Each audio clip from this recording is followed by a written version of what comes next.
नमस्कार दोस्तों, मैं फूलचंद यादव पीसीआर 100 में आपका हार्दिक स्वागत अभिनंदन करता हूं। ईपीएस 95 के जितने पेंशनर थे जो धरना प्रदर्शन आंदोलन वो समाप्त करके इस समय अपने घर जा चुके हैं।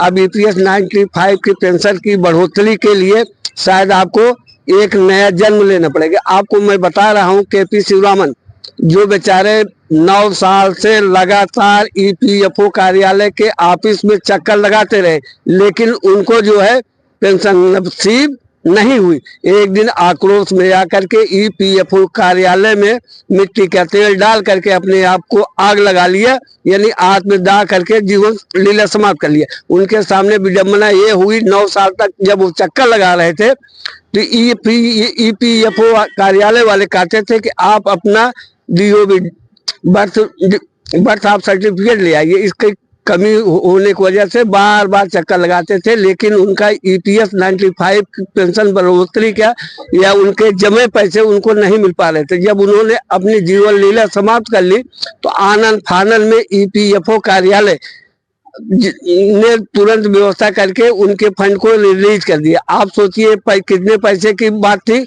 केवल मात्र 94,000 रुपए की थी। फिर वही उनकी पत्नी को बुला करके दिया।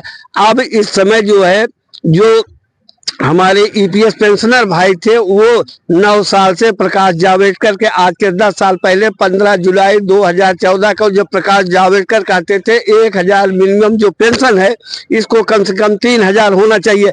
ये छलावा है, सरकार जो है घोर अन्याय कर रही। भला किसी का इलाज, पानी, दवा, खाना, आटा डाटा इससे चल सकता है, लेकिन प्रकाश जावड़ेकर की पर आते ही एनएसी कमेटी, अशोक राव जी, दुनिया भर के सारे लोग, भारत के सारे लोग जो है एक उत्साह में आ गए कि अब हमारी पेंशन की बढ़ोतरी होगी। इस पेंशन में केवल इतनी डिमांड की गई थी कि 7,500 रुपए प्लस डीए और पत्नी का इलाज, लेकिन आश्वासन पे आश्वासन, तारीख पे तारीख लोगों को मिलता रहा। अभी जो है आचार संहिता लगी नहीं है, कोर्ट ऑफ कंडक्ट जैसे लगेगा इनकी कोई सुनवाई बिल्कुल हो नहीं पाएगी। मित्रों, मैं आपको बताऊं कि ईपीएस पेंशनर कितने जो है इस दुनिया से जा चुके हैं और डिमांड में। अब आप ये सोचिए कि जो आदमी 50 साल तक सेवा में किया, 15-20 साल के बाद वो सेवा में लगता है राष्ट्र के निर्माण में, समाज के निर्माण में, तो उसके बाद उसकी उम्र हो जाती है 60-70 साल। अगर उसके ऊपर पेंशन की डिमांड होती है, पेंशन की डिमांड उसकी पूरी की जाती है, ज्यादा ज्यादा 5 साल 10 साल तक पा सकेगा। आज कितनी विडंबना है कि ईपीएस पेंशनर बेचारे परेशान हैं, न उनका दवाई का खर्चा चल रहा है, न खाने खर्चा चल रहा है। सरकार से बड़ी उम्मीद ये थे कि 2024 का चुनाव आने से पहले सरकार हमारी मांगे मान लेगी, मान करके हमें हमारी पेंशन में बढ़ोतरी है 7,500 न करे, जिनके 800, 1000, 1500 पेंशन मिल रहे हैं उनकी पेंशन में बढ़ोतरी तो हो जानी चाहिए। लेकिन सरकार की निष्ठुरता आप देख लीजिए, बेदर्दी देख लीजिए क्या है। बड़ी बड़ी परियोजनाओं का शिलान्यास कर रही है, अच्छे अच्छे कार्यों का लोकार्पण कर रहे हैं, फिर भी कभी बुजुर्गों के प्रति ध्यान नहीं दिया जाता है। हमारे आदरणीय चचा जी जगह जगह मंचों से कहते फिर रहे हैं कि मैं भी मोदी का परिवार, मैं भी मोदी का परिवार। आप बताइए क्या परिवार में बुजुर्ग नहीं आते क्या? इन बुजुर्गों के बदौलत ही तो हमारा परिवार है।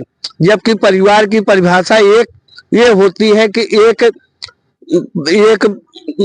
युगल दंपत्ति के वैवाहिक जीवन में जो संतान उत्पत्ति होती है उसी जनरेशन का एक परिवार होता है।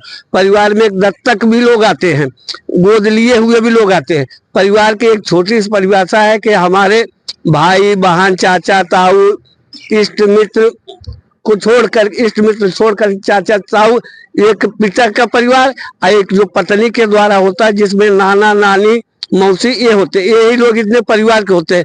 अगर कोई कहे कि हमारे पास या हमारे चचा जी जो कह रहे हैं कि 140 करोड़ का हमारा परिवार है, तो एक अंगुली पे नाम रख करके हम अपने परिवार का नाम गिना सकते हैं, तो आप भी 140 करोड़ लोगों का नाम लिख करके गिना दीजिए।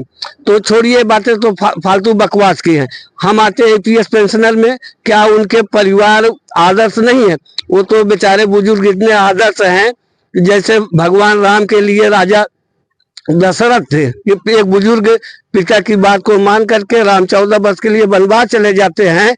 तो उसी आदर्श में आज बुजुर्ग है, जिनके संस्कारों पर हम लोगों ने पढ़ना लिखना सीखा, बोलना सीखा, चलना सीखा, समाज को नेतृत्व करना सीखा।